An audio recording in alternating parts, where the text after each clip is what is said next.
Good morning students. आज हम पढ़ेंगे एक ऐसा टॉपिक जो एग्ज़ाम पॉइंट ऑफ व्यू से बहुत ज़्यादा इंपॉर्टेंट है। हमारा टॉपिक है यूट्रॉफिकेशन।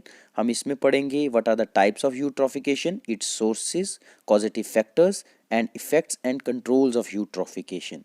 तो सबसे पहले हम जानेंगे कि यूट्रॉफिकेशन होता क्या है। सबसे पहले बात करते हैं यूट्रॉफिकेशन के मीनिंग की। तो यूट्रॉफिकेशन दो ग्रीक वर्ड से मिलकर बना है। पहला वर्ड है यू, जिसका मतलब है गुड और वेल, और दूसरा वर्ड है ट्रोफोस, जिसका मतलब है फूड या न्यूट्रिएंट्स। तो यूट्रॉफिकेशन का मीनिंग हुआ adequate and well food. Eutrophication एक वाटर पोल्यूशन का ही टाइप है। और सबसे पहले आपको बता दूं कि यूट्रॉफिकेशन हमेशा स्टेगनेंट वाटर्स में ही होता है। मैक्सिमम ये जो है रुके हुए पानी में ही होता है। और रनिंग रिवर्स में बहुत कम पाया जाता है ये यूट्रॉफिकेशन का प्रोसेस, क्योंकि रनिंग रिवर्स में जो है न्यूट्रिएंट बिल्डअप नहीं हो सकता। और हमारा ये जो स्टेगनेंट वाटर है इनमें पानी हमेशा रुका रहता है और इसमें न्यूट्रिएंट्स और ज़्यादा ऐड होते जाते हैं, इकट्ठे होते जाते हैं, जिससे कि एक कंडीशन पैदा होती है जिसको हम बोलते हैं यूट्रॉफिकेशन। तो इस यूट्रॉफिकेशन में जैसा हम जानते हैं कि प्लांट्स जो हैं उन्हें न्यूट्रिएंट्स चाहिए, नाइट्रेट्स और फॉस्फेट्स ग्रो करने के लिए। अगर आपने ट्वेल्थ में पढ़ा होगा तो आपको पता ही होगा कि दो ये नाइट्रेट्स और नाइट्रोजन और फॉस्फेट्स जो है मैक्रो न्यूट्रिएंट्स हैं प्लांट्स की ग्रोथ के लिए। तो ये जो न्यूट्रिएंट्स जब वाटर बॉडी में किसी भी लेक में या पॉन्ड में एक्सेसिवली जो ऐड हो जाते हैं, तो उस वजह से क्या होता है कि जो पानी के बीच एल्गी है और वाटर प्लांट्स हैं, उनको जब एक्सेस में न्यूट्रिएंट्स मिलते हैं तो वो बहुत ज़्यादा ग्रो करते हैं, एक्सेसिवली ग्रो करते हैं। खास करके एल्गी, जब एल्गी को नाइट्रेट्स और फॉस्फेट न्यूट्रिएंट्स जो है एक्सेसिवली मिलते हैं तो ये एल्गी बहुत ज़्यादा ग्रो करती है, एक्सेसिवली ग्रो करती है और पॉन्ड या लेक का सरफेस जो है उसे पूरा कवर कर देती है। जैसा कि आप एक पिक्चर में देख रहे हैं इसमें कि पॉन्ड का सरफेस जो है पूरी तरह से कवर्ड है एल्गी से। तो इस कंडीशन को हम बोलेंगे एल्गल ब्लूम। तो प्राइमरली जो है एल्गल ब्लूम जो है वो होता है फॉस्फेट्स और नाइट्रेट्स के लीचिंग से। तो ये लीचिंग कहाँ कहाँ से होती है? हमारे एग्रीकल्चरल फील्ड से जो हम फर्टिलाइजर्स डालते हैं उससे होती है, जब वो रन ऑफ के थ्रू वाटर बॉडी में एंटर कर जाते हैं, और डिटर्जेंट्स के थ्रू होती है, और सीवेज वाटर के थ्रू होती है जो हमारे वाटर बॉडीज़ में एंटर कर जाता है। आपकी बेटर अंडरस्टैंडिंग के लिए ये फ्लो चार्ट है जिससे आप अच्छे से समझ पाएंगे कि यूट्रॉफिकेशन होता कैसे है। सबसे पहले एग्रीकल्चर रन ऑफ और अनट्रीटेड सीवेज है जो उसका ट्रांसपोर्टेशन होता है एक्वेटिक इकोसिस्टम में। और उसके बाद न्यूट्रिएंट एक्युमुलेशन और एनरिचमेंट होता है, यानी पॉन्ड या लेक में बहुत ज़्यादा न्यूट्रिएंट्स इकट्ठे हो जाते हैं जिसकी वजह से एल्गी की ओवर ग्रोथ होती है, और इस कंडीशन को हम एल्गल ब्लूम कहते हैं। और जब ये एल्गी वाटर बॉडीज के पूरे सरफेस लेयर को कवर कर लेती है तो ये एल्गल ब्लूम जो है सनलाइट को वाटर सरफेस से अंदर पेनिट्रेट करने से रोकती है, जिससे क्या होता है कि एल्गी जो है वाटर के सरफेस के नीचे जो एल्गी है और जो प्लांट्स ग्रो कर रहे होते हैं वाटर बॉडी के अंदर, वो मर जाते हैं और बैक्टीरियल डीकम्पोजिशन स्टार्ट हो जाती है। और जब वाटर बॉडी में एक्सेस ऑफ ग्रोथ होगी एल्गी की और वाटर प्लांट्स की, जब वो डाई करेंगे तो क्या होगा कि जो बैक्टीरिया हैं उनके लिए जो बायोमास है डिग्रेड करने के लिए बहुत ज़्यादा होगा। जब बैक्टीरियल एक्टिविटी बहुत ज़्यादा होगी तो उससे क्या होगा, वाटर बॉडी में ऑक्सीजन ख़त्म हो जाएगी और इस कंडीशन को हम बोलेंगे एनॉक्सिया। तो इस कंडीशन से क्या होगा कि जो एक्वेटिक ऑर्गेनिज्म है वो भी धीरे धीरे मरने लगेंगे, क्योंकि वहाँ पर ऑक्सीजन तो है नहीं। अब इससे पॉन्ड का इकोसिस्टम पूरी तरह से डिग्रेड हो जाएगा। अब बात करते हैं सोर्सेज ऑफ यूट्रोफिकेशन। तो सोर्सेज जो हैं उनको दो टाइप्स में बांटा गया है, एक है पॉइंट सोर्सेज और दूसरे हैं नॉन पॉइंट सोर्सेज। तो पॉइंट सोर्सेज में आते हैं जैसे कि फैक्ट्रीज़ के आउटलेट्स हैं, उनकी सीवेज ड्रेनेज हैं जो वो, और साथ में जैसे ये पाइप्स आप देख रहे हैं इनसे जो है फैक्ट्रीज़ का गंदा पानी जो है पानी में मिल रहा है।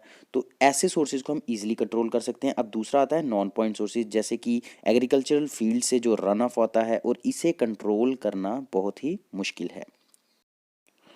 अब बात करते हैं कॉजेज़ ऑफ यूट्रॉफिकेशन की। तो दो तरह के कॉजेज़ हैं यूट्रॉफिकेशन के, एक है नेचुरल यूट्रॉफिकेशन, दूसरा है मैन मेड यूट्रॉफिकेशन। तो जो नेचुरल यूट्रॉफिकेशन है इसे होने में सेंचुरीज या काफ़ी साल लग जाते हैं।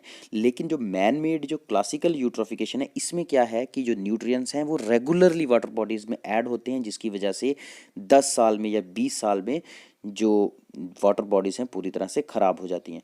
तो मेन इनपुट जो मैन मेड आपको मैंने बता ही दिया है कि सीवेज डिस्चार्ज है, एग्रीकल्चर रन ऑफ है, फर्टिलाइजर्स हैं, अर्बन पॉपुलेशन अगर वाटर बॉडी के पास ग्रो कर रही है उसके थ्रू जो है नाइट्रेट्स और फॉस्फेट्स वाटर बॉडी में ऐड हो जाते हैं। अब बात करते हैं इफेक्ट्स ऑफ यूट्रॉफिकेशन की। सबसे पहला इफेक्ट है चेंज इन इकोसिस्टम, यानी उस वाटर बॉडी का इकोसिस्टम ही चेंज हो जाएगा। एक्वेटिक इकोसिस्टम से टेरेस्ट्रियल इकोसिस्टम बन जाएगा। कैसे? सबसे पहले क्या होगा कि ये जो यूट्रॉफिकेशन है इससे क्या होगा, डेड ऑर्गेनिक मैटर जिसे हम डेट्रिटस भी कहते हैं, ये जो है वाटर बॉडीज़ के बेस में ऐड हो जाएगा, जिससे वाटर बॉडीज़ की डेप्थ जो है वो कम हो जाएगी और आहिस्ता आहिस्ता विद टाइम जो है ये वाटर बॉडी जो है और शैलो होती जाएगी, उथली होती जाएगी और एक टाइम पर ये एक्वेटिक इकोसिस्टम जो है टेरेस्ट्रियल इकोसिस्टम में बदल जाएगा। और दूसरा जो इफेक्ट आता है डिक्रीज्ड बायोडाइवर्सिटी। अब एल्गल ब्लूम्स की वजह से क्या होता है कि सनलाइट की पेनिट्रेशन जो है वाटर बॉडीज़ में बिल्कुल ख़त्म हो जाती है, जिसकी वजह से जो फोटोसिंथेसाइजिंग प्लांट्स हैं वाटर बॉडीज़ के अंदर, उनकी वाटर बॉडीज़ की सतह के नीचे उन्हें सनलाइट नहीं मिल पाती और वो इवेंचुअली क्या होता है कि मर जाते हैं बिना सनलाइट के। और जो एल्गल ब्लूम्स हैं उसकी वजह से पानी के अंदर ऑक्सीजन की कमी भी हो जाती है, जिसकी वजह से कुछ जो ऑर्गेनिजम्स हैं जिन्हें ऑक्सीजन की ज़रूरत होती है ग्रो करने के लिए, जीने के लिए, तो वो भी जो है मर जाते हैं due to oxygen absence in water. तो तीसरा जो इफेक्ट आता है वो है new species invasion. New species invasion यानी अगर वाटर बॉडीज जो है एक्वेटिक से टेरेस्ट्रियल में चेंज हो जाएगी, तो टेरेस्ट्रियल में चेंज होने से क्या होगा, वहाँ की जो बायोडाइवर्सिटी है, वहाँ की जो स्पीशीज हैं वो भी बिल्कुल चेंज हो जाएंगी और नई स्पीशीज उसमें आ जाएंगी। अब फोर्थ जो है इफेक्ट है यूट्रॉफिकेशन का वो है टॉक्सिसिटी। इसमें एल्गल ब्लूम्स जब एक्सेसिवली ग्रो करते हैं उसके बाद जब ये डीकम्पोज होते हैं तो ये रिलीज करते हैं टॉक्सिन्स जो हैं न्यूरोटॉक्सिन्स और हिपैटोटॉक्सिन्स। न्यूरोटॉक्सिन्स नर्वस सिस्टम को इफेक्ट करते हैं और हिपैटोटॉक्सिन्स जो है लीवर को इफेक्ट करते हैं। तो ये जो टॉक्सिन्स हैं ये एक्वेटिक ऑर्गेनिजम्स को मार सकते हैं क्योंकि ये पॉइजनस होते हैं।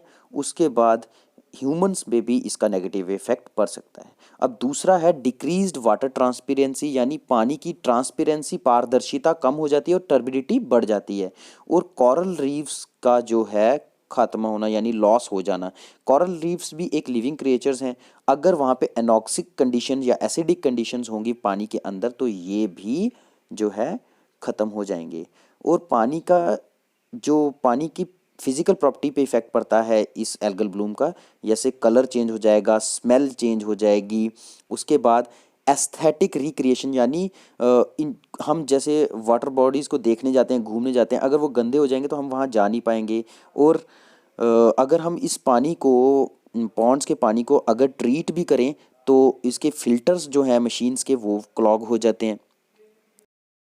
अब बात करते हैं कंट्रोल ऑफ यूट्रॉफिकेशन की, यानी यूट्रॉफिकेशन को कैसे रोकें।